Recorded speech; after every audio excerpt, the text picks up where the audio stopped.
What's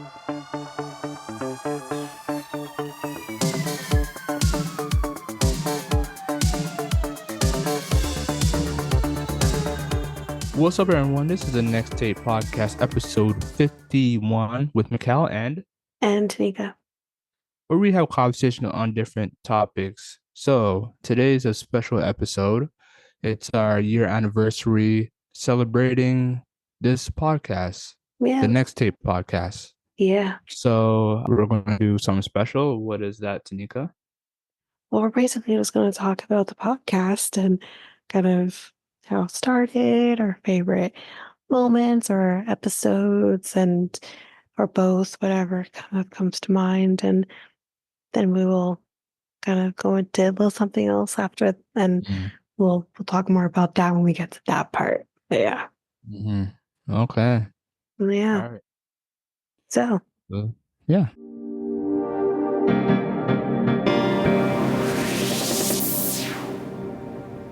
First things first, I guess. How did the podcast even start? Let's get into that conversation. I mean, technically, Mikel, you kind of have to start that off a bit because you approached me. Yeah, basically, I had my own podcast at the time called Humble Creators. And it was basically, interviewing a lot of, artists and, creators that, didn't get the spotlight. So I was doing it by myself and it can be exhausting. So I was also looking for a co-host at the time as well. So I did contact Tanyka and she was looking on doing a podcast. And right now she's doing it right now. And she was asking me how to do it. This no, I didn't.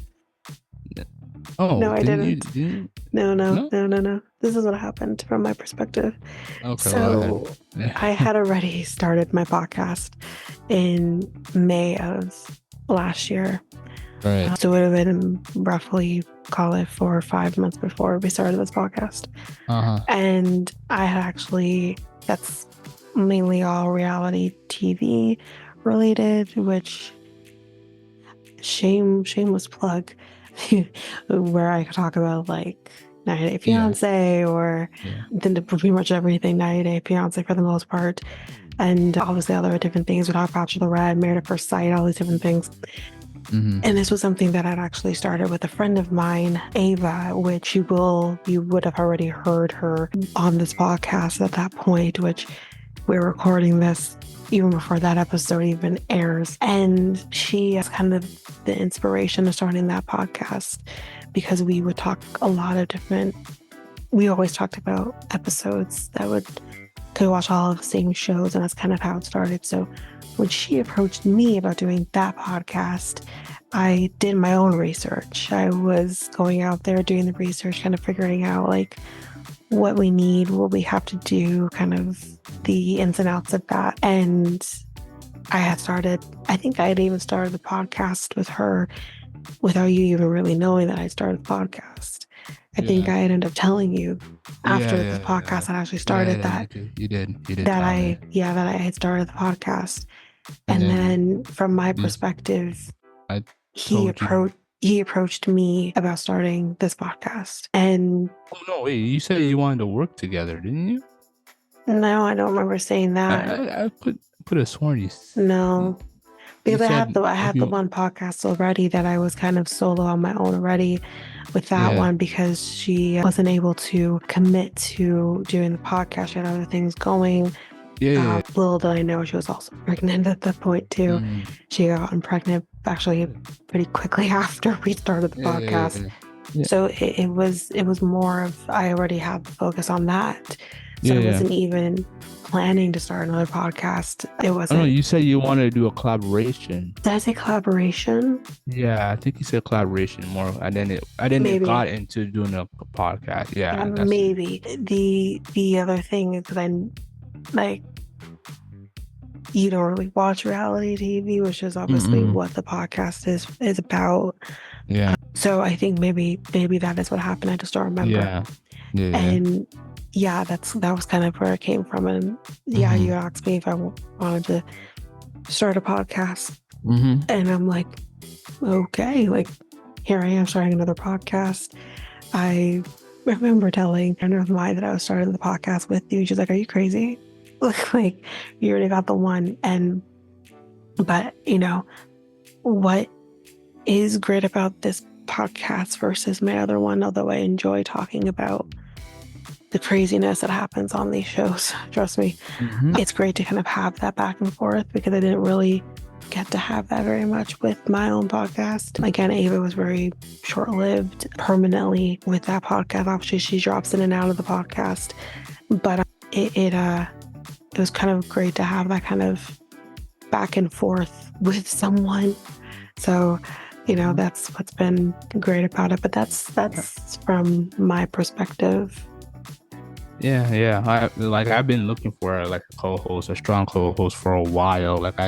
Before Tanyka, I was looking for a couple, and it just didn't, like couple co-hosts, and it didn't work out pretty well. Like the first one said that she needed a bachelorette in radio. I'm like, you don't need to do that.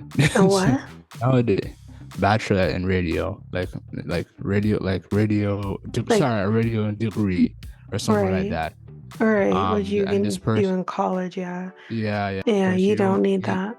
You don't need that nowadays. Not for a podcast. I mean, most people don't. Yeah. Maybe back in the day, like years ago. No, I don't even think so, because because podcasts. No, radio. Radio, I think, even if you are still going into radio, I think you probably still do, because being on radio or doing broadcasting or anything like that is still such an art that I don't think you can just go at it without having that educational background. You need that educational background and that kind of thing. So yes, I do think that is still something you, again, just being at my brother's graduation a couple of days ago, and he's a part of that school that has the radio broadcasting course in it, and it's still a thing. There was lots of people who graduated from that course, so yeah. But yeah, we're just doing, like I was telling, for podcasts, it's not necessary. Not necessarily. You can just, it's easier. It's a lot easier now. You can just like go on a hosted website and But podcasts, I feel like you never needed to have that. Podcasts were something that people just went on to like record their feelings on certain things, and just have, like, I feel like you just kind of need the basic things to be host of a podcast, and that's communication skills, and depending on what exactly you're doing, research skills and whatever. But like you don't need to have like an educational background in order to do a podcast. You can if you want to, but like it's not, depending on the type of podcast you're doing, but it's necessary. Right. Yeah. I do agree, but like and then I have my best friend Keith. Keith was part of my other old podcast. So I had another one before Humble Creator. It's called Cool Concept. It was just basically the same one as Humble Creator. But I was trying to do like different things, like just like similar to what this podcast is, like talk about social issues, and then basically talk about different types of stuff.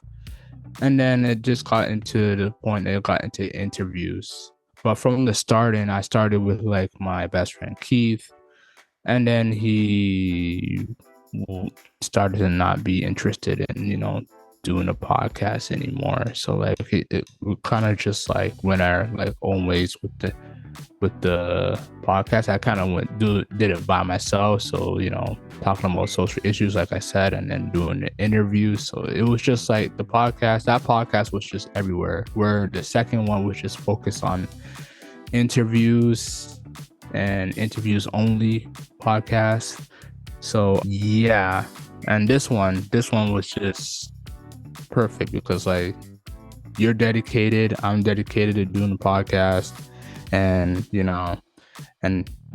have that, like you said, back and forth, like having conversations about like different stuff, and yeah, it worked. It's working out pretty well right now. So like, yeah. I mean, like podcasts are meant to be fun for sure, but it is also a lot of hard work. There's a lot of things happening behind the scenes that obviously you as a listener are not privy to, which is how it should be. Should be an experience that it's just there, But me and Tanyka fight a lot, so like we don't fight a lot, Mikel. Jeez. we've maybe had a couple blowouts, since doing the podcast. But it should be on the news, like we've had blowouts throughout our friendship, but that have definitely been huger than this. But it's still a lot of work. It is hard work. I think it happens. I think it happens throughout. If you're doing a partnership with anyone, like if you're partner on a project, or a school project, you're going to have disagreements. You're going to have conversations. You're going to be working together, and it happens to in everything that you partner up in. So yeah. I mean, like I fight with my boyfriend all the time. Doesn't mean that I don't like still love him at the end of it. What I mean? It's kind of like that. You just you argue and it's fine. But I mean, like the main thing just kind of being like doing a podcast is dedication. And you do have to have the drive to want to do it. And I mean, I think and everyone's different. I think for me, even with this podcast or my other podcast, it's like, I love talking about these trash television shows with these trash freaking people, some trashier than others. And if you watch 90 Day Fiancé and you're currently watching HEA, again, I'm recording the recordings in June, then you know who I'm talking about. But I love talking about these people. Kind of similarly with this podcast, I do get excited about some of the topics that kind of come to mind, and I'm like, I can't wait to talk about this. So it's kind of, obviously, like, when I did like the Hamilton episode, I'm like, I'm so excited to talk about this. When we've talked about the Black History Month episode, we talked about the inventors. I was so excited to talk about my inventors, because I'm just like, this is so exciting. So I think like that is the drive for me. It's like, I'm excited to talk about this. So yeah, like people love to listen to your podcast. Like you guys like to watch and then listen to trashy television. That's in my television shows, which is interesting versus listening to like different type of conversation, different type of topics, which shows. So like it's just it's pretty good. So like which is basically what like I said, I'm not too much a fan of trashy TV show, but like some of them are trashier than others. And listen, most of those are on TLC that I've mentioned, obviously, with like Seeking Sister Wife, 90 Day Fiance, Universe is, just examples of the trash that I do cover. And Royal Seeking Sister Wife is over now, but that I have covered. And it is still the learning channel sometimes, guys. It still is. Okay? So even though it's trashy television, we're still learning something. I don't know what it is sometimes, especially when you see like Angela. Yeah, well, you know what? Here. This is a world. This is a look into my world.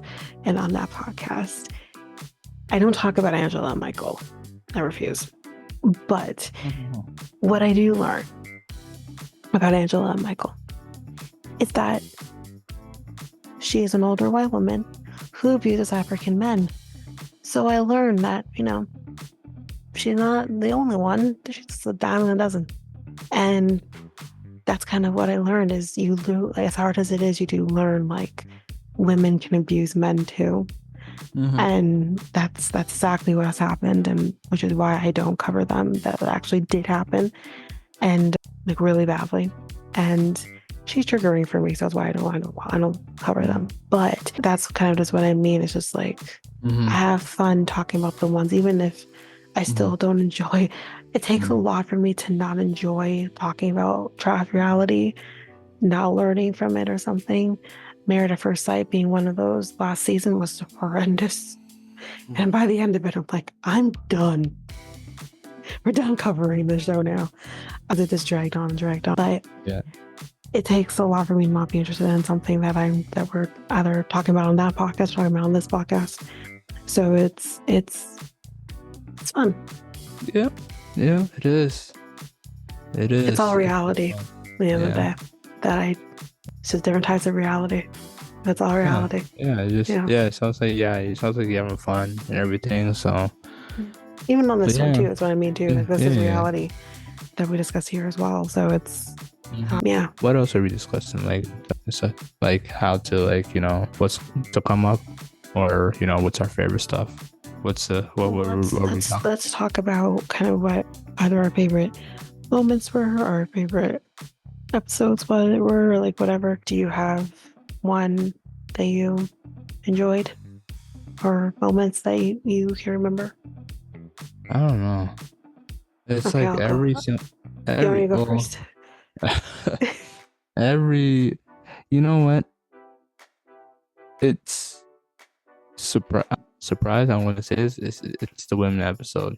Yeah. Right? Women episode was like, that was a project. And I feel like each episodes are projects in their own way. They really are. Yeah, because you're also doing like the schedule, and then we're also finding the topic, and then either we do a collaboration or we don't do a collaboration. It's basically I mean these episodes that you've heard, especially in the beginning of 2024 into today's episode, into what it's still to come for the rest of the year, has been like perfectly planned, and sometimes I get thrown off when things are being shifted, and Mikel can definitely attest to that. I do that. Yeah, he does, and it drives me absolutely nuts because I am such a planner, and that's probably why it drives me nuts. And when I don't have my plan is being messed with, I get anxiety.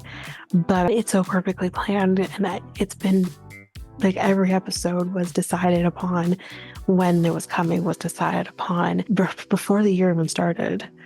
And that's the same thing that will happen with episodes to come next year too, is we will literally talk about what episodes are we going to do. Like we have like a list going, and we'll talk about exactly what episodes we're going to do and what we agree on. And then from there, the schedule is created. So it is a lot of work and it is a lot of planning. And with the women's episode that we did was kind of thrown in there last minute, and not really last minute, but it was maybe a couple of weeks, 2-3 weeks before, and it was kind of thrown in there, and I'm like, oh my gosh.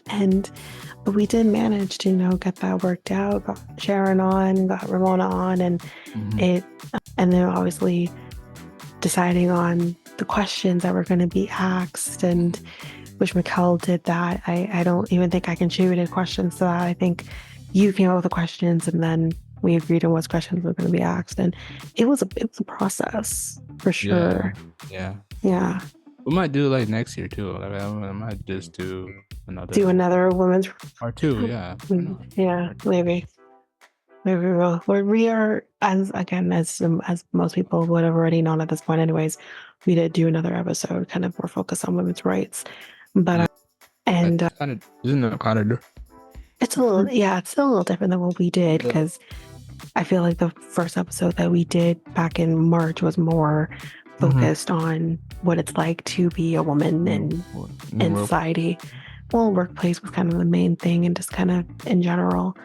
And then with women's rights, it's more about like, we didn't always have rights, right? So it's kind of the beginning of that, which, the time of recording, actually, when again we're recording this in June, is already in the making. Like it's already starting. So I've already kind of acquired some research for that episode, but that's again just kind of goes to show like the planning put into some of these episodes, like even the bonus episodes, those notes have been going for months prior to when they're actually airing.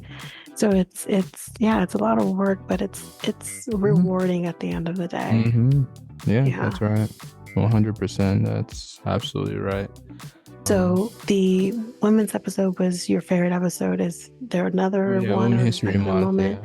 Yeah. Is there another moment that you liked or? Moment. I'm trying to figure that out. There's a lot. Like the one we did with Taff, the one we did with Joseph. Those are pretty cool. Yeah, the Music Evolution one was definitely my favorite. And the editing process, because I'm the one that usually does the editing, that took me forever. And it was like as I was editing, and I'm like, why don't I back this up to music that sounds like those decades?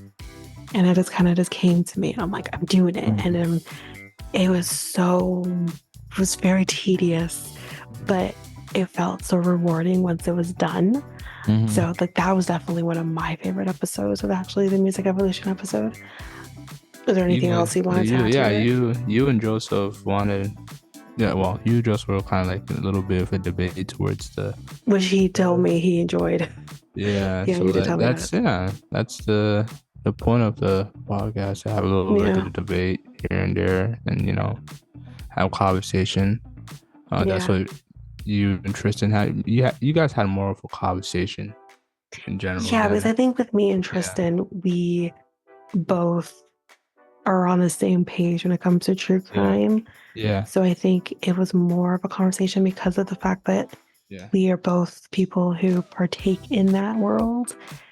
Him very differently than me, but we kind of partake in that. So it was, and obviously also listening to his podcast prior to having him on was just like, I was like in awe of his podcast. I'm like, this is such a good podcast, which again, I will just shamelessly plug A Murder Without End. It's so good. And it was so good having him on. And those are probably one of my favorite episodes, was having him on, and definitely would love to have him on in future episodes. But yeah, it was a very different feel with him just because of that. And actually, I think one of my other favorite ones that I was not a part of, or at least this particular segment I was not a part of, was your conversation with Ramona about the Loblaws debate, or the Loblaws, it's not coming to me, the word. Yeah, Loblaws. You know what I mean? The Loblaws episode. Come to my head. It's not coming to my head either. You probably listen to know what we're talking about at this point, but it was a part of one of the bonus episodes.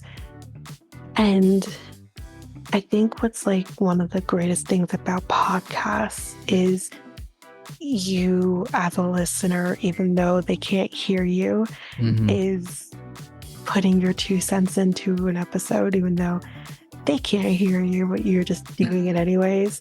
And that's kind of what I was doing while editing. And I'm like, this is actually pretty good. So it was,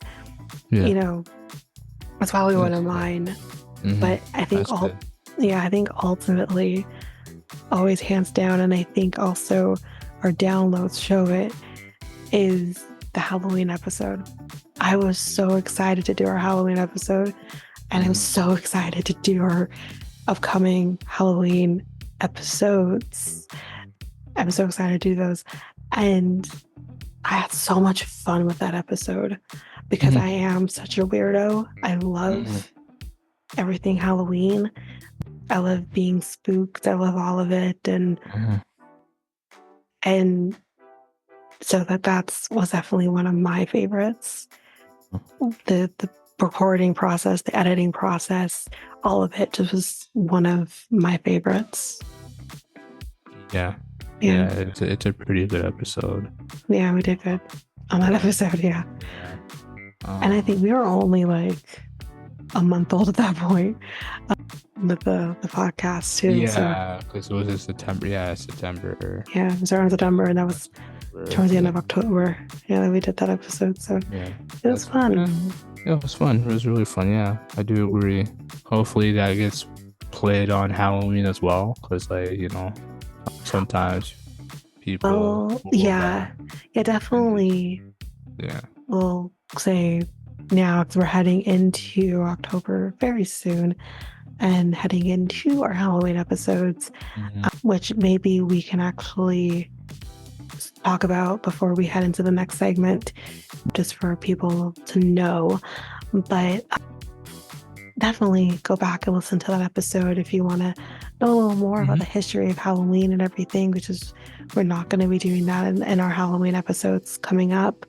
We've done it already, so we're not going to do it again, but it was a lot of fun kind of talking about the history of Halloween, and kind of did the little thing at the end with the Headless Horseman, and it was a lot of fun. Which leads me to, is there anything else you want to add before we kind of go into the next part? That's basically, yeah. Okay, so with Halloween episodes, because this is actually the last episode before we head into the Halloween episodes, we're kind of doing a kickstart into the Halloween episodes next week, but we're not telling you what that is yet. I don't even know if Mikel really knows what that is yet, even though he has the episode list. But anyways. Yeah, I do. But he doesn't. I have a couple jobs. Okay. I'm sorry that I have one job technically, but sometimes it feels like it's 4. Okay. Yeah. Anyways, but yeah, we're doing a kickoff episode into Halloween, but we'll talk about that next week. I'm not going to say what that is yet. But with the Halloween episodes coming up, I do think it makes sense for us to talk about what that's going to be and how you as a listener can maybe participate a little bit more into those episodes. So we are going to be doing movie coverages, or more like movie recaps, as well as then taking us into kind of the main theme of those movies, and kind of having more of a kind of spooky yet educational experience with where those main themes kind of come from. I think it's going to be, slash fun to talk about, and also important to talk about at the same time, but we're going to still add the Halloween touch to it with talking about Halloween movies. So with the theme with this particular Halloween episodes that we're going to be doing is going to be more slasher, because it's what I feel comfortable watching. But I do think me and Mikel have talked about diving into the more supernatural stuff in another future Halloween segments, but that's not going to be this. It's not going to be this year. Give me a minute before we go into like The Conjuring and stuff like that, because I'm not ready. But so you do know, I will just tell you which movies we're going to be discussing, so you can plan ahead and watch these movies prior to when the episodes come out. And I will do them in order, so you know which comes first, what comes last, and you can kind of follow along with us. And of course, we will remind you prior again, these are the movies we're going to be covering. Go out there and watch it if you can. If not, it's fine. And we'll kind of go from there. So the first movie we're going to be discussing is Sleepy Hollow, which is kind of backing off, if you remember from our previous Halloween episode, is kind of backing off of that Halloween episode where we did talk about the Headless Horseman. So we're going to be talking Sleepy Hollow, and there won't be really anything we're not going to really be talking about that origin story again, but maybe you can expect something, but we'll talk about it then. We are going to be doing the Fear Street trilogy, all 3 movies, the following week. I highly recommend. And Mikel has been told he has to watch all 3 episodes. I'm sorry, all 3 movies. And the 3rd movie you have to watch till the very end. And you'll know when the end happens. I can't tell you what it is yet. The following week, we're going to be doing the Scream movies, 1 to 4 only. Again, though, Mikel might only watch 1 or 2 of those, but we'll talk about that then. And then the second last one we're going to be doing is Happy Death Day, which is one of my favorite movies. And then we will end off Halloween by doing none other than the Halloween movies themselves. So that's what you can expect with the Halloween episodes. Again, we will kind of remind you the week prior which movies we're doing next, and so you can get out there and watch them. But yeah, the Fear Street movies are definitely, well, that and Scream's going to take a while for people who want to watch all of them who haven't before. I said you only have to do 1 or 2 because I told you it's going to be a while. I'm going to be watching all 7 or 800. No. We're only doing 1 to 4 anyways. Okay. Yeah, no, we're not doing like the newer version of it. It's just too much. And again, like, it's repetitive in those ones anyways, based off of the other movies. I mean, they're good movies. Definitely recommend. I watch them all the time. But 1 to 4 are the main ones we're going to be doing because those are kind of the main movies with the main character being Sydney. So no, you don't have to watch all of them. We'll be here forever if you did that. But yeah, no, I totally okayed you only watching 1 or 2. I mean, maybe 3 if you can, because 3 is a little different. But if you don't, that's fine. I'm not gonna get mad. And yeah, that's what's to be expected. So I'm very excited to be talking about these movies and talking about the origins, kind of where they come from. But yeah, we'll talk about that when we get closer to that, which is soon. But yeah. So we're done with that. So now kind of the other part, just to celebrate the year of podcasting, is we're gonna kind of do little snippets, like 10-minute snippets of our top downloaded episodes. And if you obviously want to listen to the full episode, if you haven't, if you're a newer listener and you haven't gone back and listened to the older episodes, we will link to in the show notes to those full episodes. But we'll do the most downloaded episodes, just quick little snippets of those. So, Mikel, do you still have the list of that, or am I just gonna do it myself? I don't know if you still have that list. I still have that list. Okay, I can do.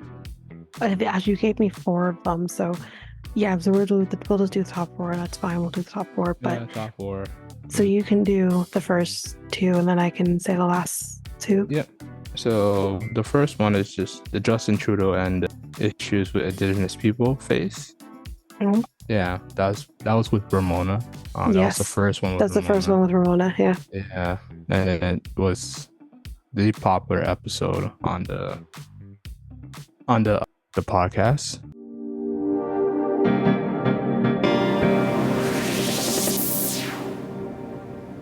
So he's also done some, like, good in Canada, like his policies. So like I summed up like a few here. The sources from the liberal.ca. If you guys want to check out more information on there, you guys can go ahead and do that. So he has done he introduced the new Canada Child Benefit, which gives more money to the families who need it most, lifting 400,000 kids out of poverty. More you can chim on this. Made $10 a day childcare a reality for all Canadians' family. Has he done that? Yes. So from my experience, he want to go back a little with the child tax benefits. He's helped me so much. I can't deny it. Especially for low income families, and I am considered low income. And as well as $10 day daycares, he has helped provinces across the country. However, I think, again, it goes back to the provincial governments of each province to regulate that as well. So you may have heard the whole Doug Ford versus Justin Trudeau in regards to he's allowing it, but Ford just wanted more money out of the federal government, and it wasn't given. Yeah, I remember that that issue with Ford. It took so long to approve that policy. I thought that was a little bit ridiculous. I mean, maybe we're talking about the wrong politician here, because I think Doug Ford definitely has reasons to have some hate towards him. Be honest. Okay. All right. I mean, yeah. But that's another that's another topic for another day, I guess. Definitely, yeah. I think we can talk about him on another episode. Yeah. But and another thing that he has done is been able to lift drinking water advisories for Indigenous communities, since we're kind of talking about them as well. And yeah, he's done really well, and there's more to be done, and he's doing it. So, I mean, that's really great. The fact that people don't have clean drinking water in a country where I guess people may think, oh, we should have clean drinking water. It's not the case for some people, and that's horrible. Yeah, you're right. We need more clean water. So, yeah. And there's also a little more he has done. I'm just gonna do like a couple more, and then you guys can. So he introduced the EI parental sharing benefit to provide 5 extra weeks of benefits when parental leave is shared. We're talking about maternity leave, correct? Yes. Yeah. Okay.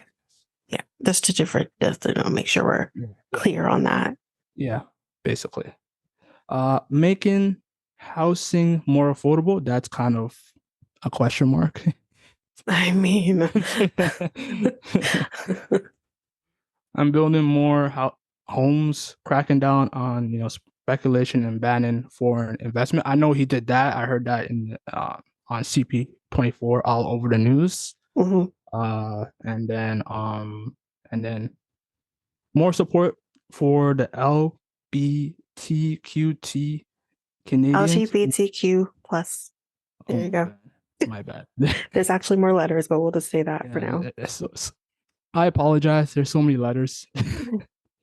So, including federal to protect trans right, the first ever investment in the LGBTQ plus service organization. There we go. Plus. So those are the policies he has done. Do you guys have any comments about it? Does he need to do more? Or I mean, there is still more he's going to be doing. Yeah, for sure. Like, he's not done. Yeah. What do you think? I have my 2 little cents, if that's okay.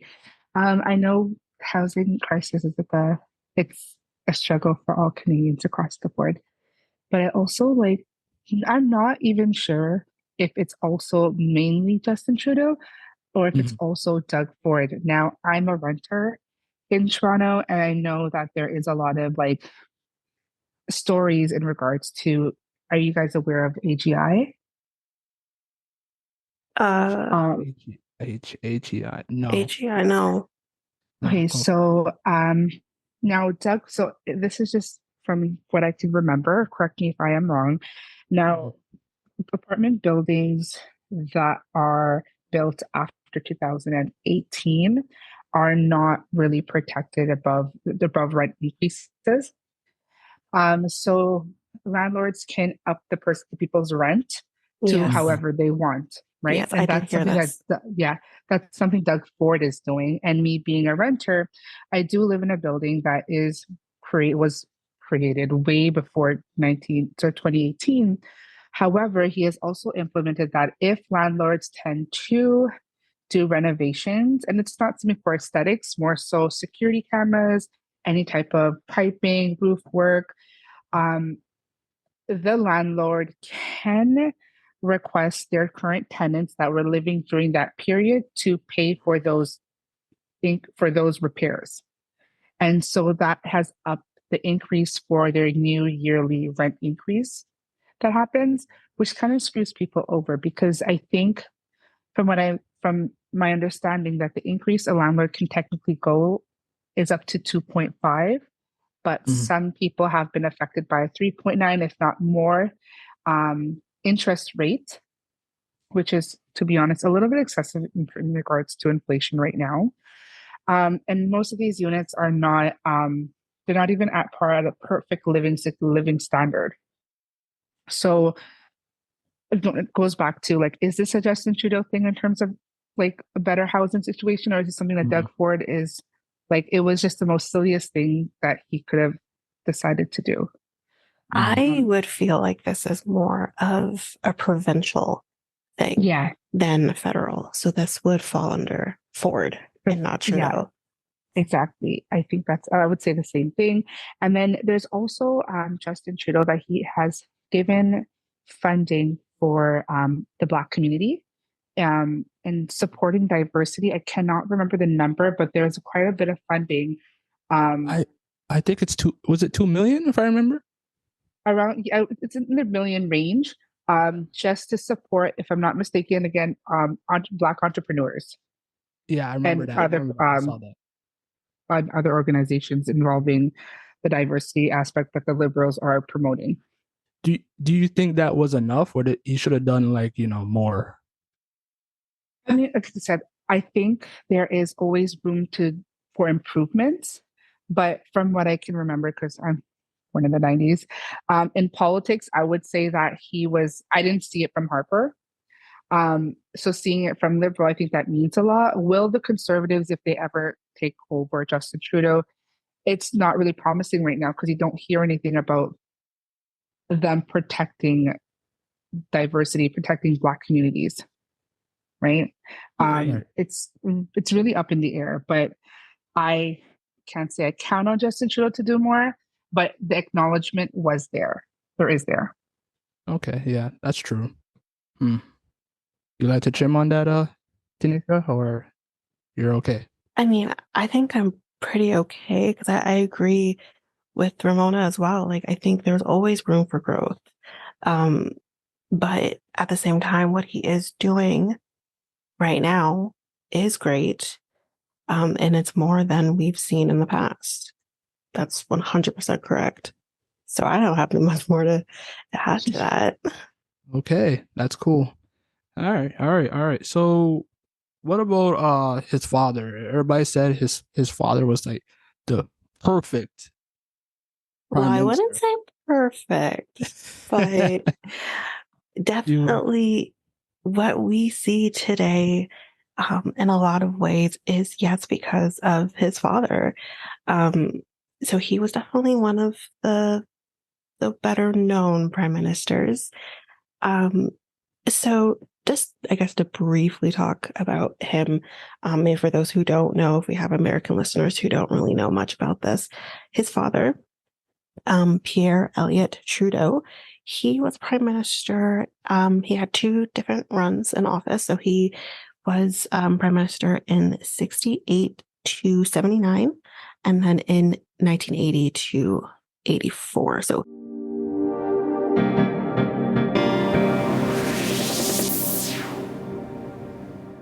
and then the second one was our first ever episode, which is a shocker. I know. What's the guy's name? Braun. Scooter Braun. Braun and Snow White and the CERB situation. Yeah, our very first episode. Yeah. We just talked about topics and yeah, we were still doing topics mainly for that, and which is why we kind of wanted to get back to doing that with bonus episodes. But yeah, so that was our first episode.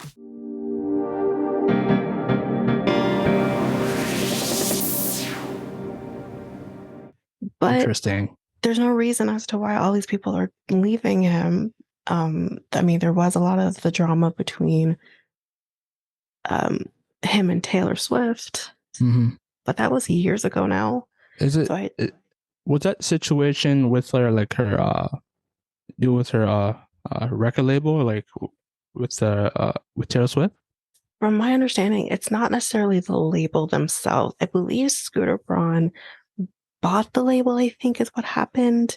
Right. Which then in turn he ended up owning her collection of music, which is why she recorded a lot of her songs and ended them off with Taylor's version so that she could take over, the ownership of her music. Which is something that happens a lot in the music industry. So, all right. Well, I did hear that she got Taylor Swift got like a lot of her, basically her masters for all her music, so that's good. Yeah.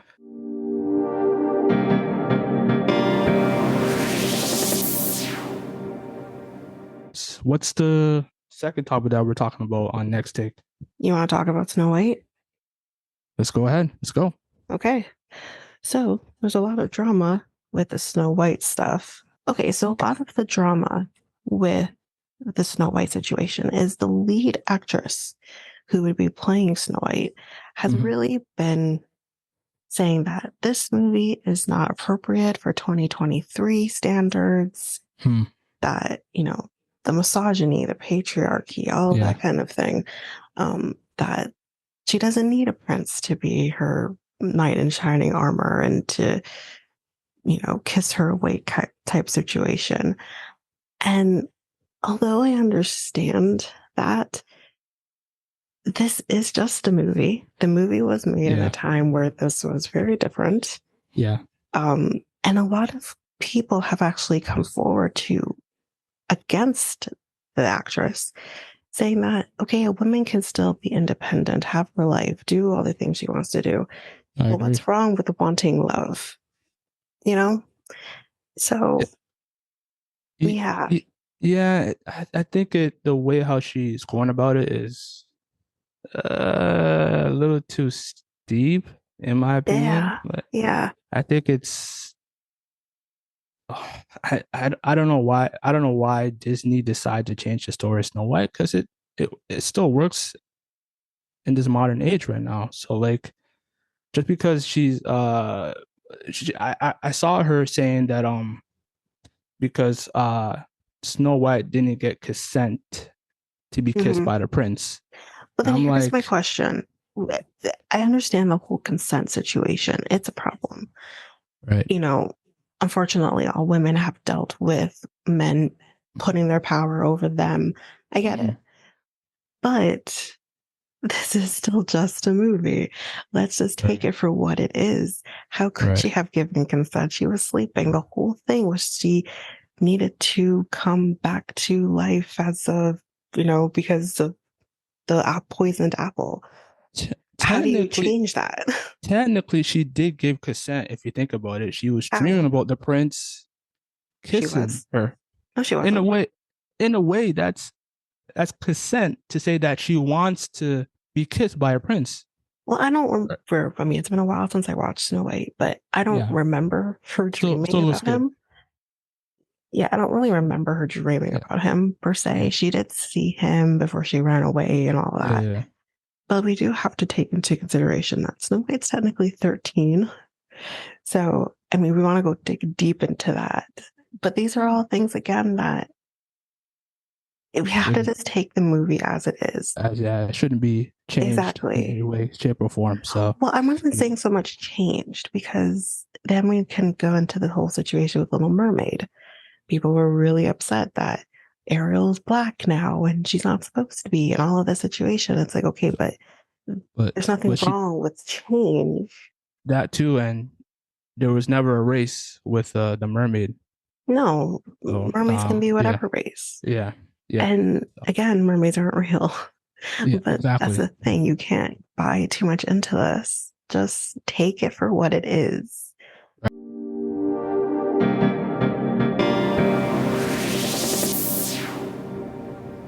And then the third One is the Ontario employers hiring immigrants, and the Timberland comments around the world with respect to Britney Spears.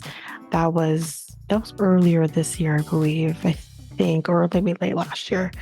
So that's when that episode came out.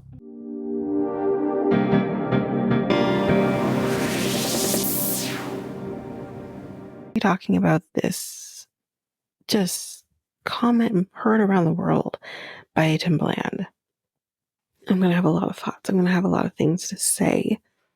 But we're going to try to keep this, as always, to the facts. I don't want to go too deep into anyone's personal lives, but there's a lot here that we can talk about. I haven't read the book, but I have heard so much about what has come out from this book that just gives you just a different light on Britney's life and what she's gone through that I think, unfortunately, a lot of women can relate to. So here we go.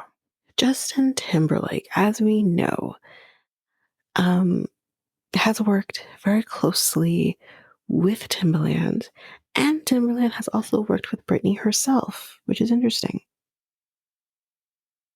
He, Mr. Timberland, had a very dismissive thing to say at a recent panel interview that he was a part of. There, they talked about Britney and Timberlake and everything that's kind of come out from the book, which is, I'm going to start off right here and say, what the fuck can Timberland say to all of this? Was he in bed with Britney? Was he there when she had to go through what she was going through? Was he involved in an intimate way in their relationship? No, I would think not. So for Timberland to put his 2 cents into anything is ridiculous to me. This is a clear sign of stay in your lane, and he just didn't. So he says to the interviewer, she's going crazy, right? So a woman who's gone through what she's gone through, and I'm talking about having to go through an abortion, and maybe she didn't want to really do that, but she did it because her significant other said, we're not ready. So you're telling me that a person who is talking about an experience like that can be very traumatic, even if you do want it, it can still be traumatic. Like if you want to have the abortion willingly, it can be a traumatic experience. So you're trying to tell me that a woman who has gone through something like that, she's going crazy? The fact that she is now deciding that she doesn't want to stay quiet anymore because she has had to stay quiet for 13 years is going crazy. Here is a man telling us that a woman, thing that we hear all the fucking time is going crazy. So he goes on to say, I wanted to call and say, JT, you gotta put a muzzle on that girl. Are you kidding me? Listen to me. Justin Timberlake has already put a muzzle on Britney Spears. He's put a muzzle on Janet Jackson in different ways. But I don't want to hate Justin Timberlake because I don't hate Justin Timberlake. I very much love Justin Timberlake. But enough is enough of putting muzzles on women because God forbid they'd speak their truth. This is Britney Spears' truth. Her truth is, I fucking loved this man and probably still does love him very much. And I had to go through something very traumatic at a very young age, and that was getting an abortion because, as we have all heard, and I've heard it myself in relationships, a man telling you, I'm not ready to be a father, or we're not ready, or whatever the hell you want to say. She has been muzzled enough. And now she's saying enough is enough. She's not necessarily saying this to shit on Justin Timberlake. You know, sometimes it's not about the guy. I don't know Britney's motives, but I'm just going to put it out here and say it's probably because she just wants to say it to somebody. Understand where she's coming from. Understand how she got to where she got to with this conservatorship. This probably kicked off just years of mental anguish that led her up to what she had to deal with this fucking conservatorship. That may be why she's saying what she is saying. And it really truly has nothing to do with Justin Timberlake. Really and truly. So it's so frustrating to see this. And again, I don't want to go too much into the other situations that we've seen with Justin Timberlake, but I didn't briefly a few seconds ago mention Janet Jackson, but that is another thing is we all wanted to hate on Janet Jackson for Justin Timberlake ripping off her costume and showing and exposing her. Now we all watched it. Hell, I was young, but I remember. I remember that halftime show because I wanted to watch the halftime show as a Janet Jackson fan. Wanted to watch the halftime show. I remember it and thinking, we all did. We all audibly gasped when that happened. But what we don't remember is, or we do remember, Janet Jackson got a lot of heat, a lot of hate. She wasn't able to attend award shows, but Justin Timberlake could. It's like nothing happened to him, but everything happened to Janet Jackson. And it's, again, just another example of him muzzling somebody. And it's not, I don't know if intentionally, I'm not saying it's intentional, but that's exactly what happened. So Timberland needs to shut the fuck up and stay in his lane. So, as we know, I think a lot of us know, Britney and Justin dated from 1999 to 2002. God, what a time.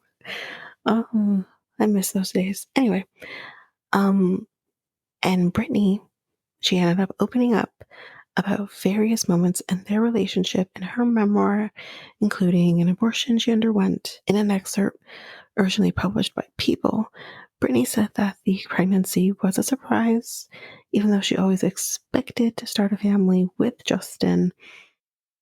But Justin definitely wasn't happy, she says, about the pregnancy. He said that we weren't ready, as I mentioned already. So, of course, following Timberland's comments, Britney fans flooded Twitter. Of course they did, in defense of the superstar slamming the producer for misogyny, which is exactly true. 100%. He is a misogynistic asshole who had, it's really amazing the power of no comment if someone was to ask him a question. It's a powerful thing because this is not your place. This has nothing to do with you. What happened in the relationship has nothing to do with you. And guess what? Anything Britney really truly does say about Justin in this moment isn't going to affect Justin's career. It's not going to do anything to him. It's not. Because guess what? This is something that happened 20 years ago. He was a kid. Britney was a kid. Really. They were in their early 20s. We are not going to fuck around with their careers at this point for something that happened 20 years ago. For something that I think, unfortunately, a lot of women deal with. It's not right, but it happens. We're just going to understand and say that really is a horrible thing she had to go through because of him at the time. But that's kind of like, I don't see how this is, maybe I'm ignorant, but I don't see how this is going to affect Justin's career. It just won't. It was so long ago. maybe if this came out then yes. But they went through such a rocky breakup, honestly, that I don't know if this came out, what would have happened, but I recall their breakup not being great, and there was a lot of, I don't want to say hatred, but animosity, and there's so much more that's happened that came out in the book.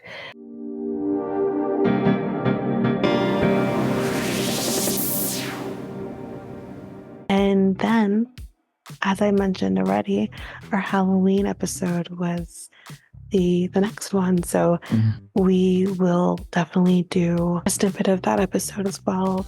Kind of seeming to segue us into the Halloween season. But yeah, we'll definitely do that. Yeah. And that's basically all 4 episodes that are popular on our podcast. Yeah.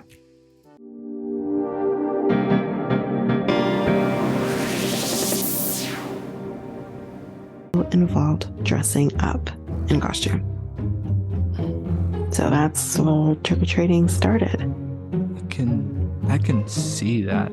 Yeah. I can see that in China. I can see that, people dressing up in costume, like they like to celebrate. Well, I don't know if this was necessarily in China, but I think a lot of this was happening in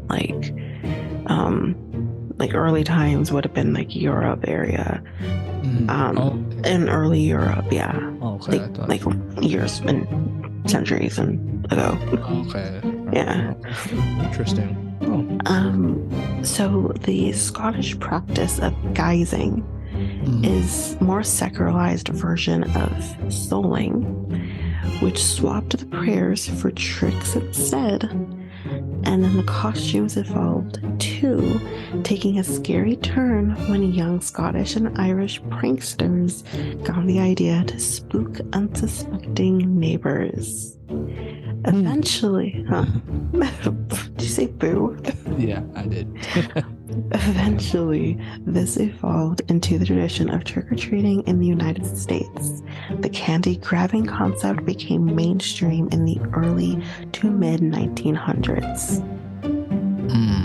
Yeah. So, the Halloween holiday remains popular in America today, and also in Canada. North America is what we were saying earlier, but it actually almost didn't make it across the Atlantic. The Puritans, who want to ruin fucking everything, were disapproving, of course they were, of the holiday's pagan roots, so they didn't take part. You don't fucking say, Puritans. Right. Let's remember that the Puritans obviously couldn't handle that because may I direct you to the Salem witch trials. Anyway, but that's basically it on the history of Halloween. Nice. There's a lot I didn't know there. That's yeah, pretty cool. There's a lot I didn't know. I didn't know a lot about that. Listening to other podcasts who've covered like Salmon and all of that. So there was a lot I already didn't know, but yeah, it's interesting because there's such a history with Halloween that you just don't think about when, we're in this day and age and we just do it and we've been doing it. Right.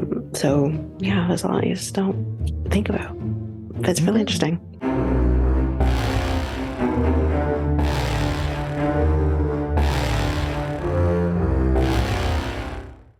We're moving on to why people love horror movies, and then we'll jump into what like our favorites are after that.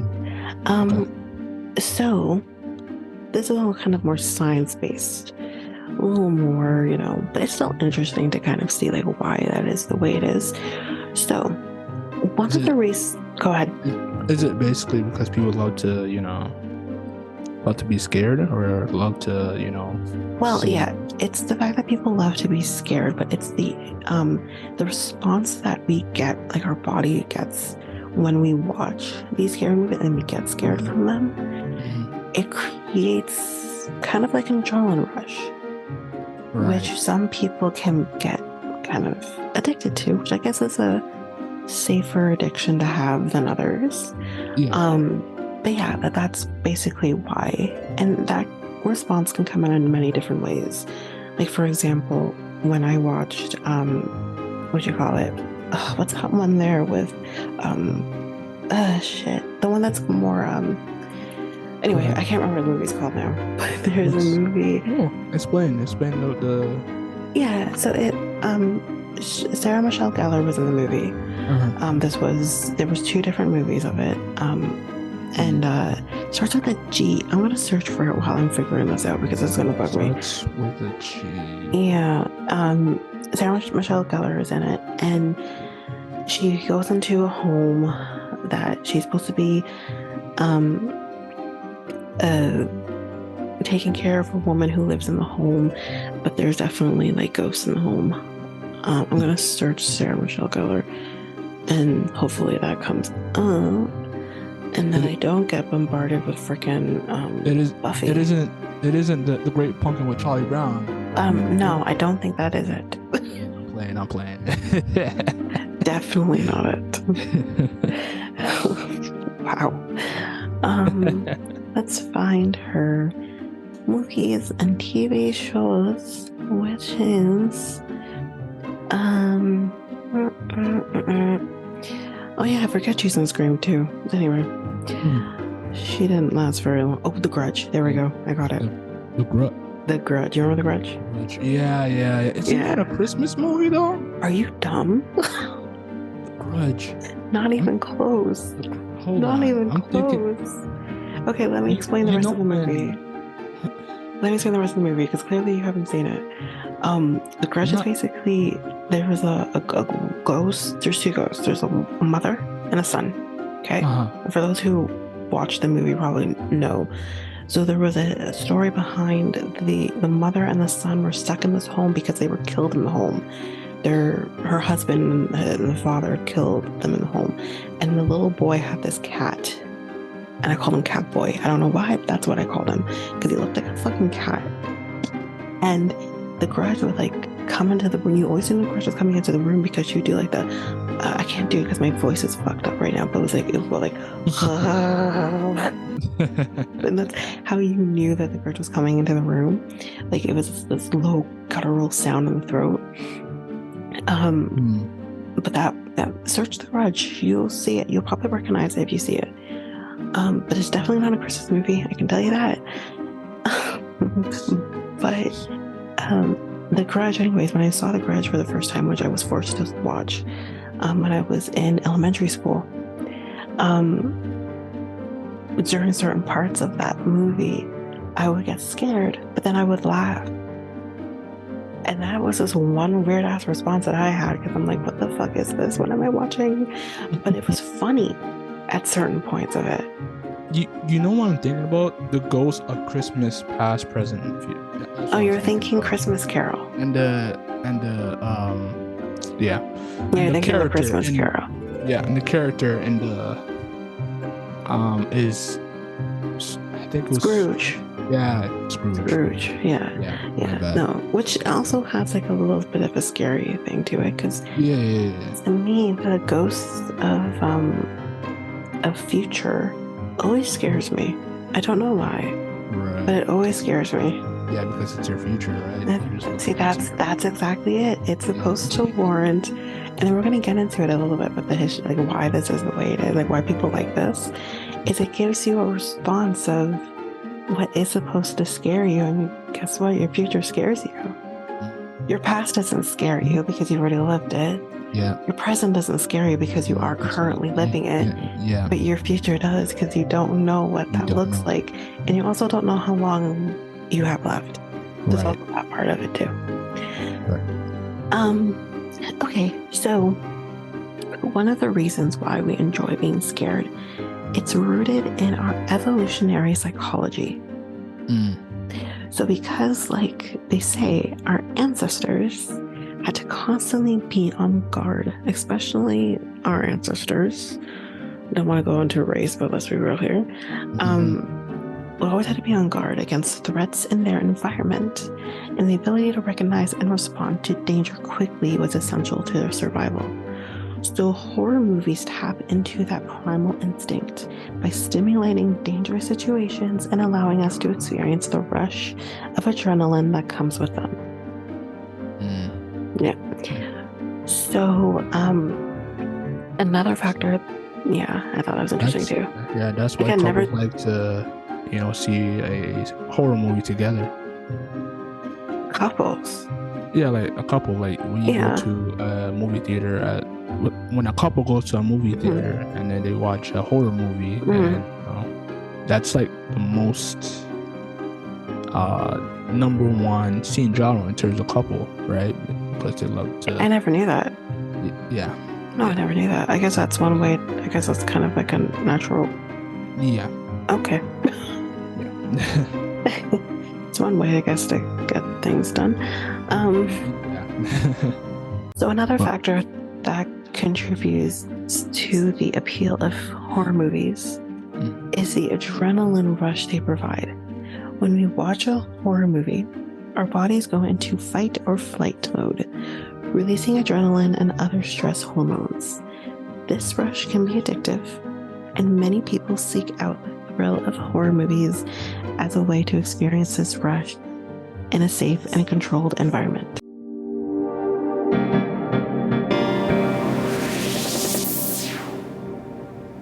So this ends episode 51 of the Next Tape podcast. The Next Tape podcast is available now on all podcast platforms. We also have a website called solo.to/Next Tape podcast. Where else are we at, Tanyka? We are on Facebook and Instagram at Next Take Podcast, and Twitter and TikTok at Next Take Pod. For our email, contact us at mikeltanyka@gmail.com. That is mikeltanyka@gmail.com. So just a year anniversary of our, podcast. We just celebrated and talked about and the origins of how our podcast started. And the top popular episodes on our podcast as well. So yeah, that's pretty much it. I don't think we're giving any future updates. Not yet. Yeah, that's for I guess 2025 in January. Yeah, no, we're not doing that yet. We still have to discuss that off the air. Yeah.